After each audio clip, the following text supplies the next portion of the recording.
नमस्कार दोस्तों। आज इस वीडियो में हम ये जानेंगे कि अमेरिका सुपर पावर देश कैसे बना।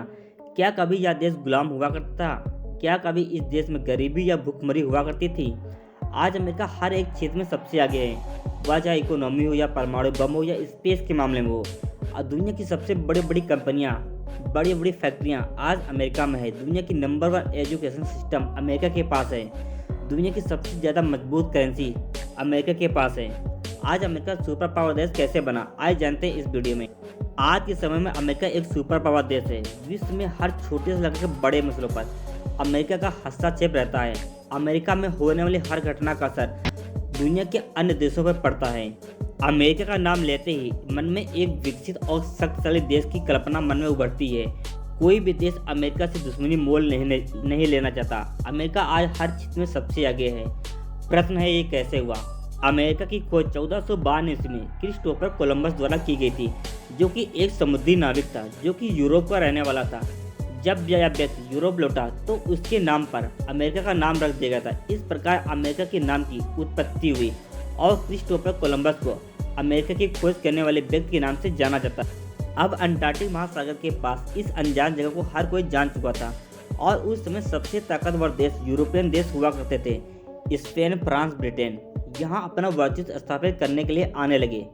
साल बीतते गए और अमेरिका में यूरोपियन का आगमन होता रहा। आखिर 16वीं शताब्दी में ब्रिटेन ने इस देश पर अपना सत्ता कायम कर लिया। इस दौरान बहुत से यूरोपियन लोग इस देश में आकर बसने लगे और अंग्रेजों ने अमेरिका के मूल निवासियों पर कई प्रकार के प्रतिबंध लगा दिए थे और उनके लिए कड़े कड़े कानूनों की व्यवस्था की थी, जिसके कारण से अमेरिका में विद्रोह होने लगा। अंग्रेजों द्वारा अमेरिका के मूल निवासियों पर लगाए गए प्रतिबंधों के कारण अमेरिका में इसका विद्रोह जोर शोर से होने लगा और जिसके कारण से अमेरिका ने आज़ादी की मांग करने लगी और यूरोपियन लोगों को जाने के लिए कहने लगे। लगभग 150 सालों तक अंग्रेजों ने इस देश पर शासन किया और 4 जुलाई 1776 में इस देश को आज़ादी मिल गई। अमेरिका अब एक आज़ाद देश बन चुका था। जॉर्ज वाशिंगटन इस देश के पहले राष्ट्रपति चुने गए। अमेरिका अब भी एक साधारण देश ही था। अमेरिका में अब भी गरीबी और लाचारी अमेरिका में अब भी मौजूद थी, लेकिन आज़ाद देश बनने के कारण अमेरिका एक नए दौर की शुरुआत हो चुकी थी।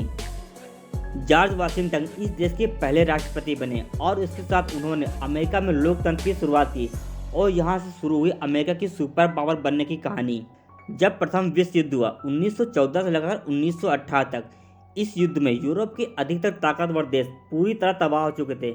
Britain, France, Germany, Spain, Italy आज ऐसे देश थे जिन्होंने प्रथम विश्व युद्ध में भाग लिया था और युद्ध के दौरान इन देशों में बहुत स्तर पर तबाही देखी गई। इन देशों में बड़े बड़े कारखाने, फैक्ट्रियाँ, कंपनियाँ पूरी तरह बंद हो चुकी थी और ये पूरी तरह से दिवालिया घोषित हो चुके थे। इसी बात का फायदा उठाते हुए अमेरिका ने इंडस्ट्रियल रेवोल्यूशन की शुरुआत की। अमेरिका ने अपने यहाँ बड़ी बड़ी कंपनियाँ, बड़ी फैक्ट्रियाँ लगाना शुरू कर दी और बड़े बड़े प्रोजेक्ट पर काम करना शुरू कर दिया। जब द्वितीय विश्व युद्ध की शुरुआत हुई, अमेरिका ने यहाँ भी अच्छे से फायदा उठाया। जहाँ एक और पूरी दुनिया द्वितीय विश्व युद्ध में फंसी हुई थी, वहीं अमेरिका इन्हीं देशों को बनाए हुए हथियार सप्लाई कर रहा था। अमेरिका को बहुत ज़्यादा लाभ मिला। अमेरिका पहले से ज़्यादा इसकी आर्थिक स्थिति ज़्यादा मजबूत हो चुकी थी। अमेरिका एक शक्तिशाली देश के रूप में उभर चुका था। द्वितीय विश्व युद्ध के बाद अधिकतर देशों की हालत पहले से ज़्यादा खराब हो चुकी थी। वहाँ की अर्थव्यवस्था तबाह हो चुकी थी क्योंकि वहाँ की फैक्ट्रियाँ, कंपनियाँ पहले ही बंद हो चुकी थी। बची कुची अर्थव्यवस्था द्वितीय विश्व युद्ध में खराब हो चुकी थी। ऐसा नहीं कि अमेरिका ने इस युद्ध में भाग नहीं लिया। अमेरिका ने इस युद्ध में भाग लिया था, लेकिन अमेरिका पर इसका कोई विशेष प्रभाव पड़ा नहीं। इसी कारण से अमेरिका आज हर क्षेत्र में सबसे आगे है, वो चाहे स्पेस हो या टेक्नोलॉजी हो या इकोनॉमी हो या एजुकेशन सिस्टम हो। आज अमेरिका हर एक क्षेत्र में सबसे आगे है। अगर जानकारी अच्छी लगे चैनल को सब्सक्राइब करें। मिलते हैं नेक्स्ट वीडियो में।